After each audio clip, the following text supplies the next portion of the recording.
ni eegallaa harka keessaniinis gartee taaptaap godhaatuma na dhageeffachaa akkasumas sheer godhaatuma na dhageeffachaa warri dhaga'uu qabu jettan biraas geeysa wanni tuni gartee isin hunda laallatti ammaasis waan akka malee jajjabduurraa haasawaa jiran dura dursoo odoon eegalle dura akkumaan gartee dura amma dura xiqqoo dubbadhee ture sanitti obboleessa keenya yaadachaa du'aayii gartee godhaa fi qalbii keessatti illee godhaa fi akkasuma sanitti gartee mana keessatti illee barreessaadha dhugatti gartee haalli inni keessa jiru san akka malee nama tuqa akka malee nama dhageeffama anillee gartee isa qunnamuudhaaf tattaafadheetiin ture garuu gartee yeroo ani isa qunname san hedduu biizii ture haa taatu deebi'ellee niin dubbisa jeetiin eeggachaa jira dhugatti du'aayii godhuufin isaaf barbaachisaadha akkasuma sanitti peejii teessan irratti illee gartee footoo isaatis taatu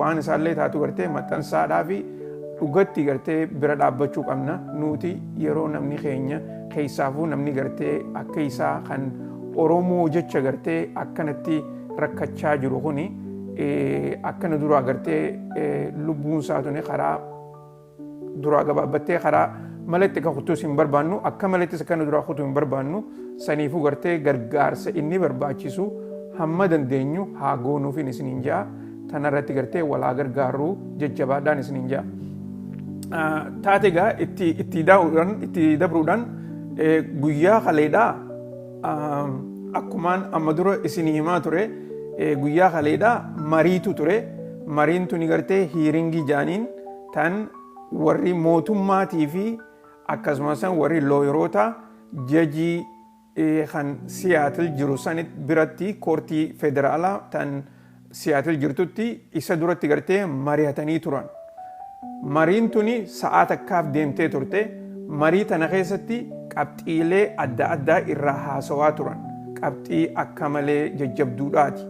Qabxiin tuni keessaafuu tan gartee sarki koortiin torbaanuma dabre kana akka gartee ibsa barbaachisutti irra deebitee warra dhufuu qaban jettee fi warra immoo yeroodhaaf gartee nuti gartee keessa isaanii tana ilaalle irra murteessine jettee dubbatte san irraa warra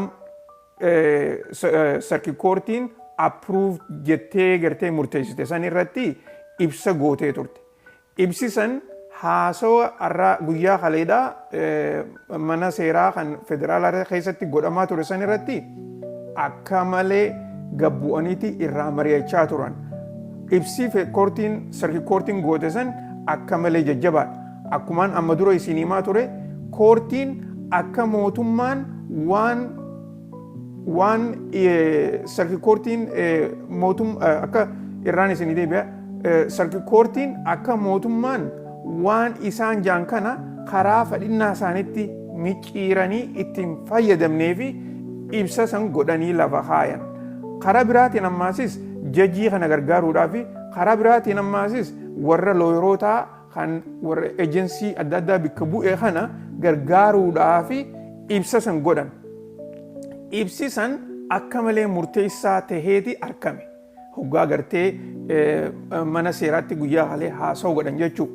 Na dhagayaa jirtaniimi yoo na dhagayaa jirtan mallattoo naa godha akka na dhagayaa jirtan. Mallattoo akkam filannamee mallattoo takka naa darbitammoo jettammoo akkana jettammoo akkasii jettammoo waanuma jettanu mallattoo naa godha oguu gartee eettaamaaf gizee jettuus bareeda saniis mallattoo naa godha akka na dhaga'u jirtan akkam beeku.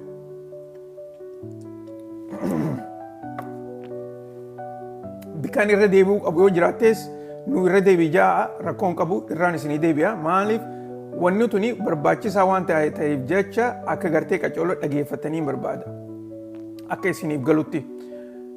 Dubagaa jajiin gabaabinatti warra mootummaadhaa looyeroota gartee mootummaan achi bikka keessa jechuudha daqiiqa 30 dubbise akkasuma sanitti warra dhaaboota adda addaa bikka bu'u looyeroota kamaa haanii jechuudha warra refugii ejensii refujiidhaa adda bu'u bikka bu'u isaanis daqiiqa 30 dubbise.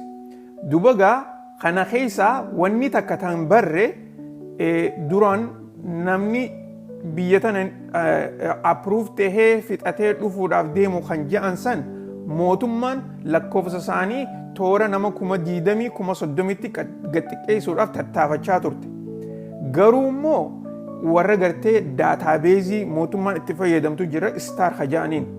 Daataabeezii san keessatti warri mul'ate yoo xiqqaatan nama 120,000 ol gahanii jedhanii guyyaa kaleedhaa dubbachuu san irratti ibsa godhanii jiran. Kana qofa odoo hin taane ammaasis eejensiileen adda addaa kan gartee mootummaan warra baqattootaa kana itti approve gootee gaggeessitu warra gartee akka USCIS jala jiran eejensiin gurguddaan gartee daataabeezii adda addaa itti fayyadaman. Daataabeeziin adda addaa kun hundinuu informaationa warra approve tahee jiru kana hedduu isaanii qaban. Kana keessatti itti da'uudhaan wanni gartee gaaffii tahee akka malee tan gama mootummaatiin mootummaan waa 2-3 godhuudhaaf tattaafattee jirti. Takka akka gartee warra approve tahee jiru kana karaa gartee jajiin warri circuit courtiin ittiin ibsan sanirraa yaada isaanii itti da'uudhaan jijjiiruu barbaadan.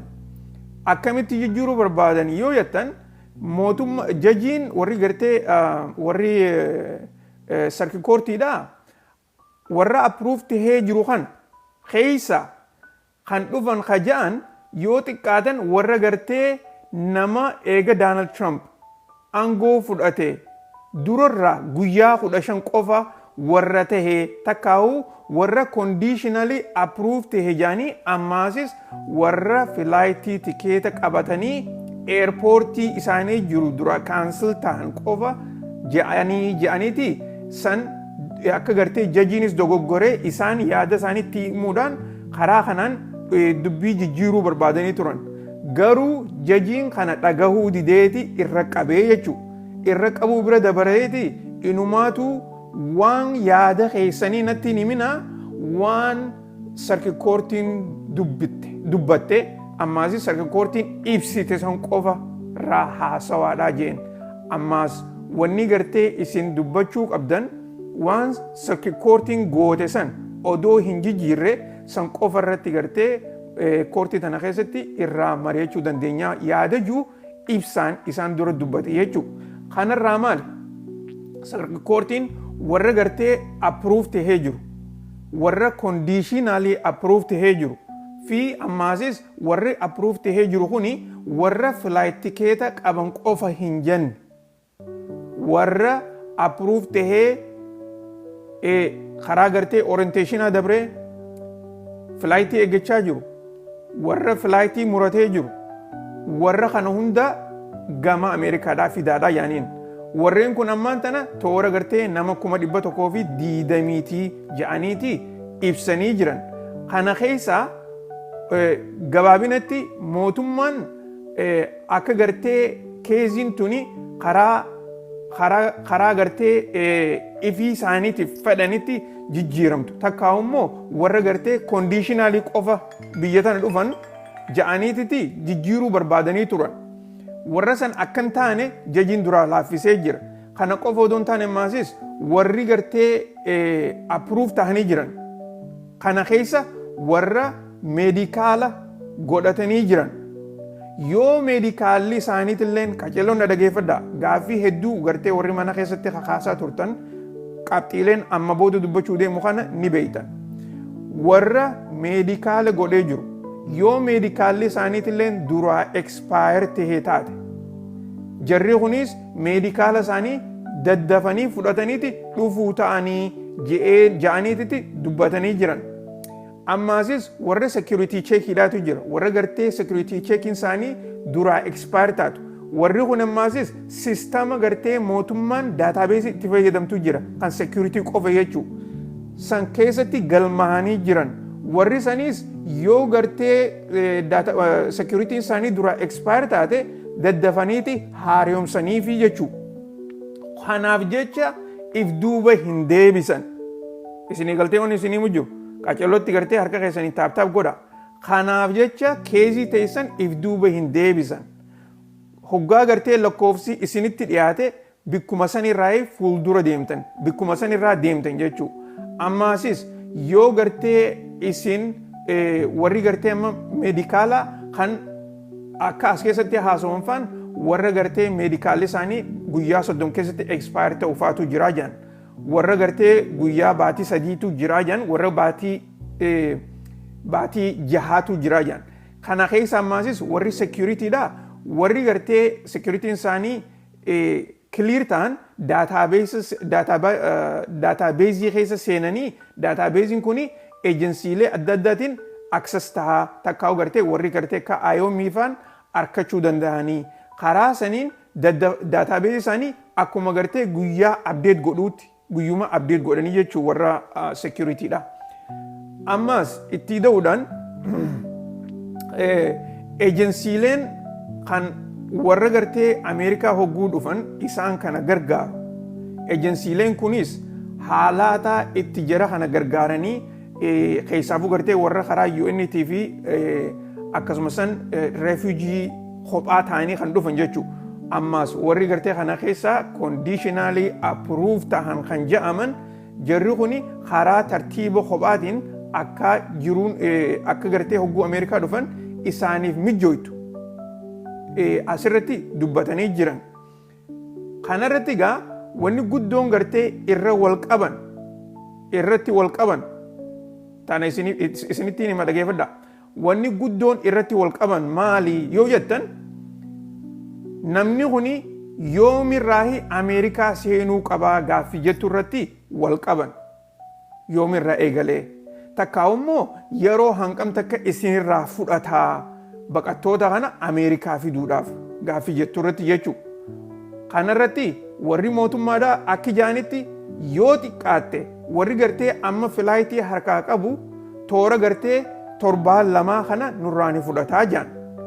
Warri immoo filaayitii harkaan qabne yoo wanni isaanii gartee wanni piroosesa isaanii hundinuu duraa expire hin ta'in jarri kuni toora gartee guyyaa 40 fudhataa jaan.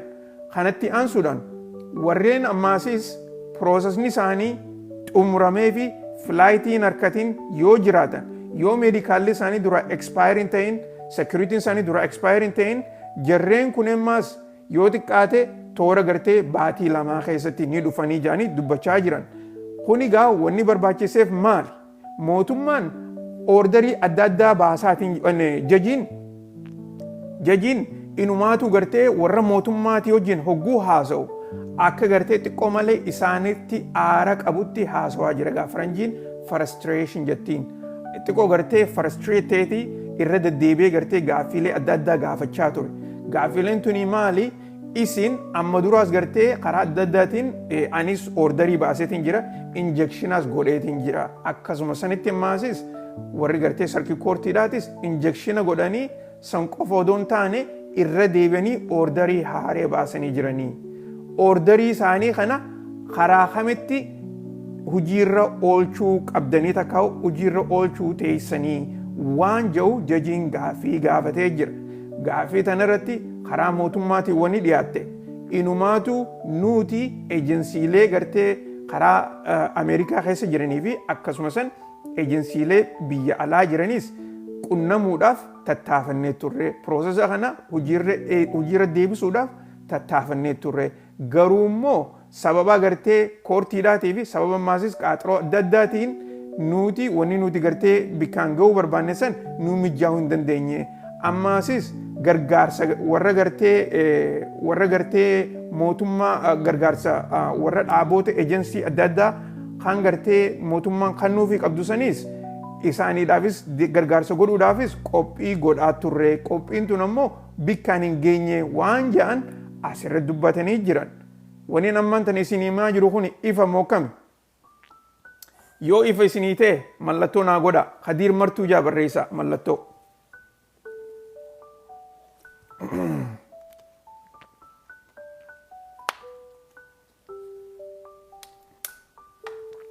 Takkaa'u KM ijaa barreessaa keessatti yoo wanneen amma isinii himaa jiru kun isiniif ifa ta'e.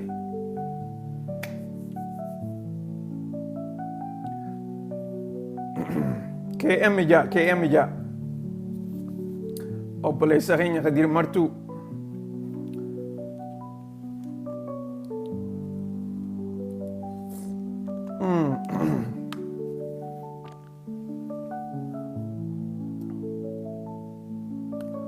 Okay.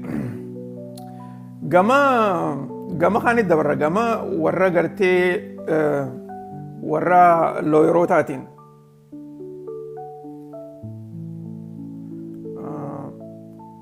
Gama warra looyerootaatiin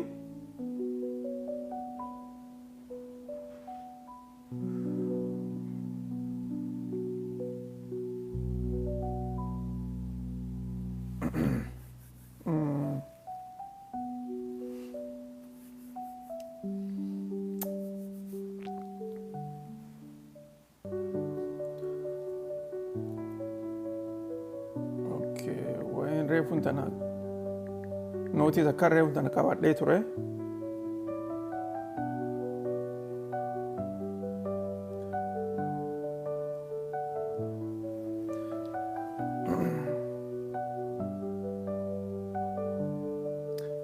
Okay, warri hin dhageenye irra deebiyyattan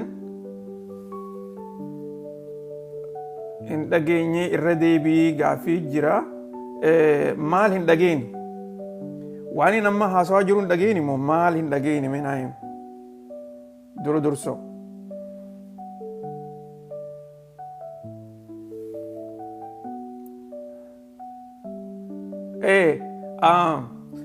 Tanarratti waa takkaan isin yaadachiisuu barbaada. Wanni isin yaadachiisuu barbaadu wanni isin amma irra deebiitiin isin hima amma duraas isin himeetiin ture irra deebiitiin isin hima.